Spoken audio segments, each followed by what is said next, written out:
il y a quelque chose qui me trigger à chaque fois quand je discute avec des gens sur Twitter ou dans mon Discord, c'est que tout le monde a encore énormément peur de la FDV. Et j'avais envie de revenir sur les bases pour comprendre la tokenomics, comment ça marche tout ça.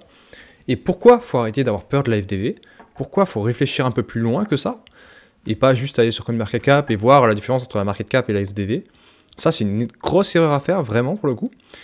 Et vous expliquer tout le mécanisme qui entre en jeu pour qu'un prix monte ou descende. Parce que je pense qu'on va rentrer bientôt en bull run et qu'il va falloir un peu changer de mentalité et arrêter avec ces PTSD sur la FDV. Je vais vous montrer un petit peu pour commencer. Alors, je pense que beaucoup d'entre vous le savent, mais pour ceux qui ne le savent pas, la différence entre un cliff et un vesting. Donc dans une tokenomics, quand tu la lis, il y a du cliff et du vesting. Le cliff, c'est la période entre le moment où tu vas commencer à toucher tes jetons en tant que VC et le blanc où tu ne toucheras rien. Donc en fait, c'est vraiment, s'il y a 8 mois de cliff, pendant 8 mois, les VC ne toucheront rien. Et après, si c'est dit 8 mois avec un an linéaire, pendant un an après, tu vas toucher tes tokens petit à petit, souvent tous les mois ou toutes les semaines. Voilà, ça c'était juste pour les bases, parce que pas forcément tout le monde connaît la différence. Voilà. Donc en général, les bons projets avec des bons VC, ils sont quand même cliff au moins un an. Ça dépend desquels, mais voilà. C'est ce qu'on aime voir. Je voulais vous montrer quelques tokenomics un peu différentes. On a du coup Ondo qui va bientôt en janvier libérer énormément de supply. Voilà, on va en reparler de ça. Je vous recommande, alors là c'est Tokenomist, avant il était gratuit, maintenant il est payant, donc on peut plus voir tout quoi. Sinon il y a CryptoRank, qui est pas incroyable, mais qui est au moins gratuit, voilà. C'est juste qu'il fait pas le total, c'est un peu dommage, mais vous pouvez le calculer assez facilement. Optimism, qui est un peu particulier, parce que Optimism a toutes ces lignes grises. Donc en fait, il y a plein de gens qui me disent « Ouais, optimisme, il y a trop de libération et tout ». C'est pas vrai, en fait, c'est pas vrai du tout, parce que tout ça, ce sont des TBD, donc To Be Determined. En clair, c'est la DAO qui décide. Et la DAO, ce sont les gens, ce sont des holders. Donc c'est pas des gens qui ont envie de beaucoup d'inflation, mais ils ont quand même envie d'avoir un budget pour bootstrap l'écosystème. Donc de temps en temps, c'est libéré. Et vous pouvez trouver normalement, j'ai pas le lien là, mais vous pouvez trouver un Google Excel avec le potentiel de libération. Et on n'est pas sur beaucoup de choses. Hein. D'ici mai 2025, on serait sur du 30%, 20%, 30%. Et encore une fois, il faut arrêter de croire que chaque token libéré est dangereux. En fait, les projets qui vont le mieux performer, ce sont justement ceux qui libèrent des tokens pour du budget, pour bootstrap un écosystème. Bootstrap, ça veut dire commencer un écosystème, l'aider à se développer. Il faut arrêter, faut surtout pas, là c'est vraiment, je vois des gens qui font ça et c'est terrible. Il faut surtout pas aller sur des dinocoins, des trucs comme Avax, Phantom ou quoi. Alors, Phantom il va avoir une nouvelle libération, donc ça compte pas, mais... juste parce que la FDV est complète. L'argument, oui, mais tous les tokens sont libérés, il n'est pas valable. Il faut arrêter avec ça. Ça, c'était potentiellement valable pendant le bear, et encore, je pense que c'était une erreur. Mais alors là, c'est une erreur complète. Vraiment, il faut arrêter. Parce que ces projets ont besoin de budget. Ils ont besoin de budget pour attirer des users. Et comme on le voit aujourd'hui, quels sont les layer 1 qui attirent le plus de gens? Ce sont celles qui ont le plus de libération. Enfin, pas celles qui ont le plus, mais celles qui ont énormément de budget en libération. Sui, par exemple. Sui, Aptos, Memsei, toutes les autres L1 n'ont plus de budget et n'arrivent plus à attirer des gens. Et c'est pareil pour tout ce qui est DApps. Les DApps, quand elles n'ont plus de libération, ça commence à être compliqué. Je parle surtout des DApps, les DEX. Les DEX en modèle VE3.3, comme Aerodrome. En général, ça dure quelques années et après, quand il n'y a plus de libération, il n'y a personne qui s'intéresse parce que les libérations servent à payer des avantages aux gens qui posent des LP, qui posent de la liquidité. Donc dès qu'il n'y a plus d'émissions, les gens ont beaucoup moins de récompenses, et juste se barrent sur une autre DApps qui a de la nouvelle libération, etc. etc. C'est un système qui n'est pas hyper serein sur les DApps, mais sur les L1, c'est beaucoup plus nécessaire et beaucoup plus sain, pour le coup. Voilà, et pareil, Aerodrome, il a super bien performé, pourtant il a une inflation de baiser. Hein. Le machin, il a peut-être x2 alors que c'est une DApps. Donc les DApps n'ont pas besoin d'inflation en soi. Voilà. Parce qu'il a attiré des gens pour staker, parce que du coup ça flip Uniswap dans le volume. Et voilà, c'est tout. Bon, bref, voilà, je voulais vous parler de ça. Et Et il y a une petite... j'allais le dire en anglais.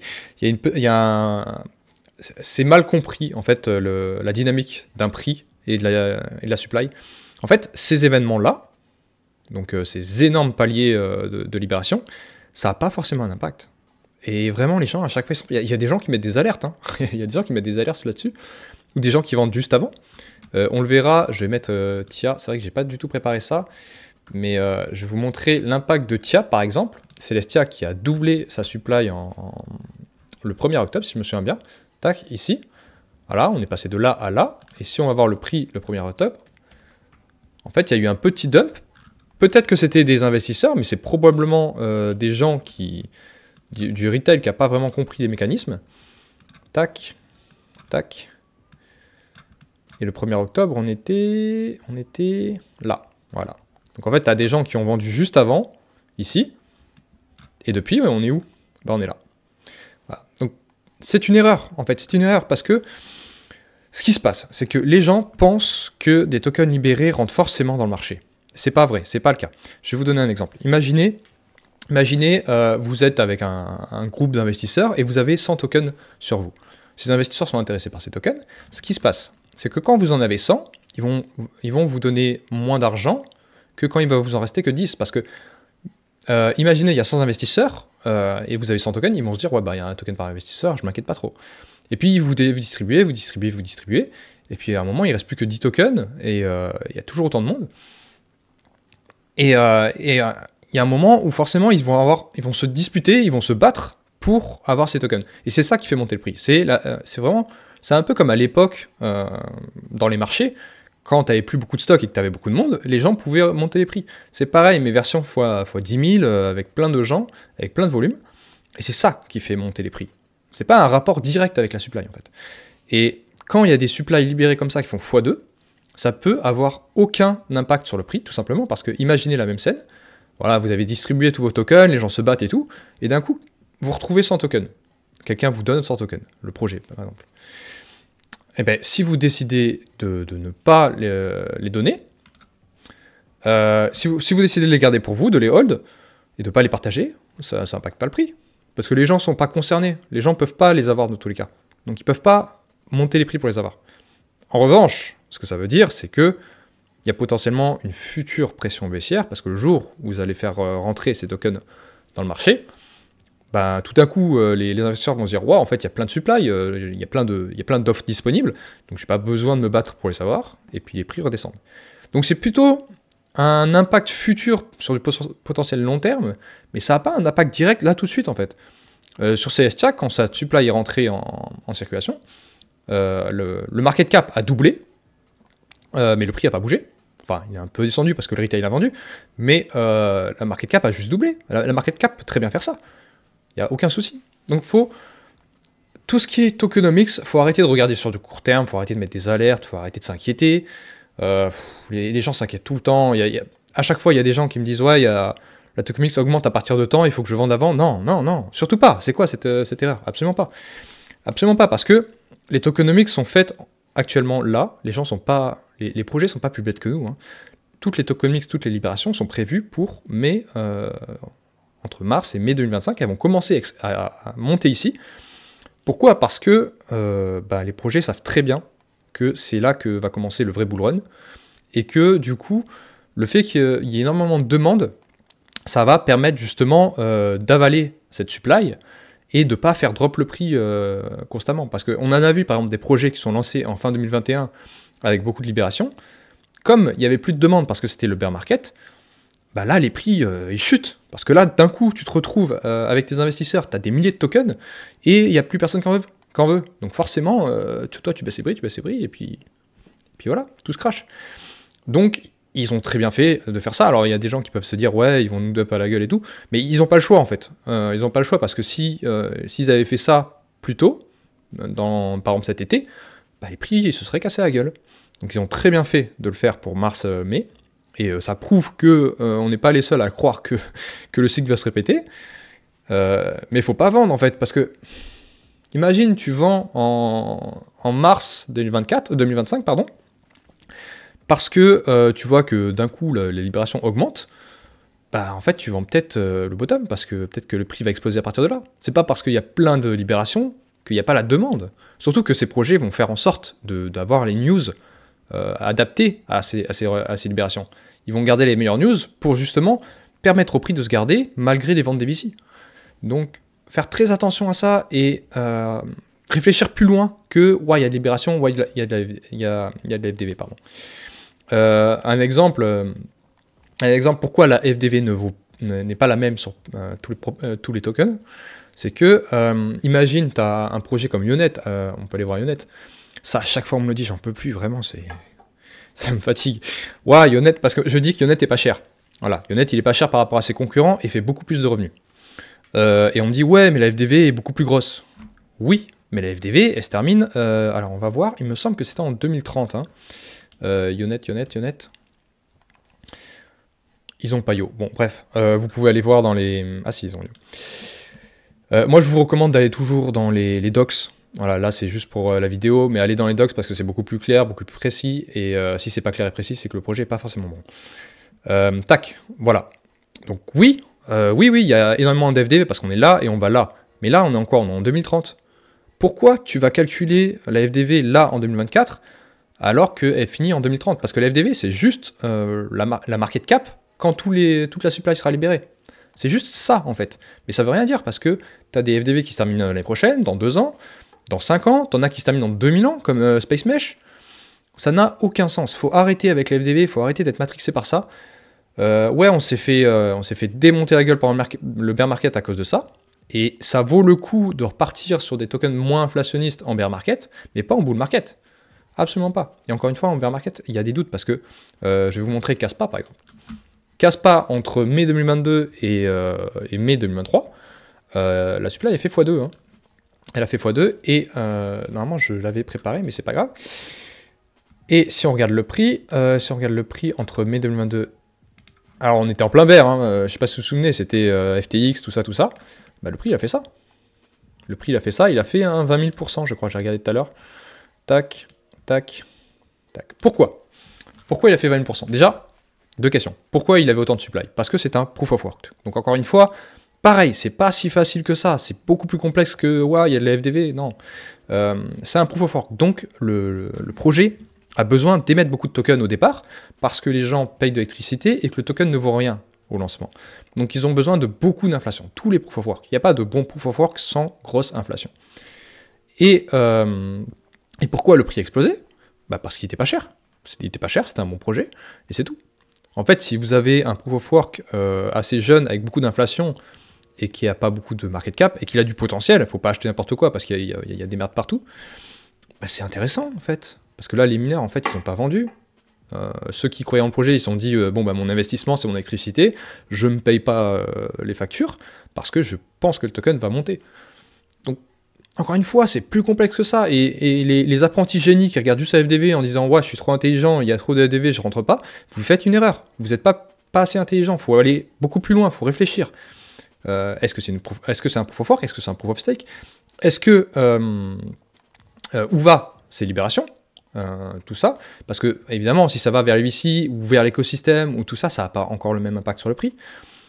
Et moi, ce que je vous recommande de faire, c'est ce que je fais très souvent, c'est que vous prenez, alors on va prendre Yonet parce que c'est plus simple, voilà. Vous prenez Yonet par exemple, tac tac. Imaginez, vous pensez investir, vous avez peur de ça. Vous prenez Yonet, tac tac tac. Pardon, je me suis complètement trompé, c'est ici, investing. Tac. Et ce que vous faites, c'est que vous vous dites, je vends quand? Bah je vends, je sais pas, mai 2025, septembre 2025, comme le cycle devrait se terminer. Vous allez là. Bon, là, c'est un peu le problème de Yonet, c'est que c'est pas très clair, mais bref. Vous allez par là, et vous calculez. C'est simple, vous calculez le nombre de tokens qui seront live, et vous calculez la market cap à ce moment-là. C'est ça qui compte, en fait. C'est ça qui vraiment compte. C'est pas la FDV en 2030, on s'en branle de ça. Ça n'a aucun impact. Donc, voilà, juste vous calculez ça. S'il y a x8 sur la supply, comme, on va prendre un bon exemple, comme Tada qui a une tokenomics catastrophique, parce que pour le coup, ils ont eu beaucoup trop de relâchements. Tac. Là, voilà, ça c'est non. Ça c'est non. Encore en full bull run, Ça peut être avalé, mais le prix va quand même va pas morfler, mais il sera limité, un peu comme une montgolfière avec du poids, en fait. Plus t'as de libération, plus t'as une montgolfière qui a du poids, parce que forcément que ça a un impact, je dis pas que ça n'a pas d'impact. C'est juste que parfois la demande est supérieure aux libérations. Mais ça c'est pas bon. Ça, c'est pas bon. Vous voyez un truc comme ça, vous dites, ouais, là, il y a 30 millions de supply, un peu plus, il y a 50 millions. Là, on est à 300, voire 500. Non, ça va pas. Ça, je sais pas qui a fait ça d'ailleurs, c'est catastrophique. Mais un x2 de supply, ça reste raisonnable. Un 30% de supply, c'est carrément ok. 30% de supply en plus sur un an, c'est ok. Personne ne critique tout le cosmos, donc Atom, tout ça, alors qu'ils ont 20% d'augmentation d'inflation chaque année. Et ça, alors qu'ils sont vieux, qu'ils avancent pas et que personne s'y intéresse. Et encore une fois, il vaut mieux avoir un token inflationniste, comme SUI par exemple, récent, qui va utiliser ce budget pour attirer du monde, qu'un vieux projet de 2020 qui n'a plus d'inflation et où il n'y a plus personne. Ça paraît évident, mais les gens, je vous jure, ils paniquent dès qu'il y a de la libération et il faut arrêter. Surtout qu'on va rentrer en bull run, on va rentrer dans une période où il va y avoir de la demande. Et du coup, il faut moins s'inquiéter là-dessus. Évidemment, il faut le prendre en compte. Il faut quand même aller regarder la tokenomics, la calculer comme je viens de vous le dire. Mais voilà, il ne faut pas juste aller sur Yonet, une market cap, oh, la FDV est à 2 milliards, hop, je ferme et puis basta. Non, ça ne marche pas comme ça. Et un petit mécanisme pour terminer dont je voulais vous parler, c'est ça. Je ne sais pas si vous allez souvent sur Dexscreener, mais si vous allez sur NewPers, vous voyez ce genre de truc. Et peut-être que comme moi, quand vous découvrez Dexscreener, vous vous dites « What the fuck, pourquoi il y a des tokens de cons à 20 milliards de market cap ?» C'est fou. Et tout ça parce que, en fait, si vous cliquez sur Musk4, par exemple, vous allez dans Holders, et là, vous voyez qu'il y a un 0,5% sur tous les wallets. Alors, pourquoi? Parce que le propriétaire de ce token, ce qu'il a fait, c'est qu'il a bundle toutes les transactions. Donc, en fait, tous ces wallets lui appartiennent, et il a probablement 99,9% de la supply. Et c'est exactement ce que je vous disais tout à l'heure avec la supply et les investisseurs que vous libérez pas et tout. Là, ce qui se passe, tout simplement, c'est que s'il a 99,9% de la supply et qu'il ne vend pas, eh ben, le reste de supply que quelques investisseurs intéressés veulent, ça fait énormément augmenter les prix. Et quand on compare le prix à la circulating, parce que ça compte comme de la circulating, parce que là, il est libéré, il n'est pas vesté, il n'est pas bloqué, et bien tout de suite, on a 20 milliards de market cap. C'est pour ça que la market cap, c'est complexe en fait. Hein. C'est assez complexe parce que c'est le prix où les gens veulent se battre, comparé à la supply. Mais s'il y a très peu de supply disponible, le prix peut énormément augmenter. C'est ce qui s'était passé avec Bit&Swap, par exemple, que le prix avait complètement explosé parce qu'il n'y avait plus de supply. Et c'est ce qui se passera avec d'autres tokens. Et c'est comme ça qu'on fait aussi de la manipulation, on ne va pas vous le cacher. Hein. Et ça en est une très bonne. Alors évidemment, c'est complètement abusé, mais c'est comme ça que ça se passe. Sauf que là, évidemment, le monsieur, il n'est pas riche avec 20 milliards. Hein. Là, s'il retire, il aura rien, en fait. Il aura quasiment rien. Parce qu'il va se dump lui-même sur la gueule jusqu'à ce que ça ne vale plus rien. Donc, voilà. Je pense que c'est assez complet. J'espère que vous avez appris des trucs. J'espère que vous relâcherez un petit peu sur le sujet. Et surtout que vous comprendrez que c'est plus complexe que ça. Vraiment, c'est plus complexe que ça. Et c'est pas parce que vous comprenez ce qu'est une FDV que vous avez tout compris. Prenez le temps. Prenez le temps de regarder la chart, les émissions schedule, de calculer peut-être, et de vous dire, ok, c'est vrai qu'il y a beaucoup de libération, mais je pense qu'il y a beaucoup de potentiel. Donc, beaucoup de potentiel, beaucoup de demandes, et si la demande surpasse la libération, c'est bullish, tout simplement. Voilà, faites attention à vous et profitez bien du bull run qui arrive. Ciao, ciao.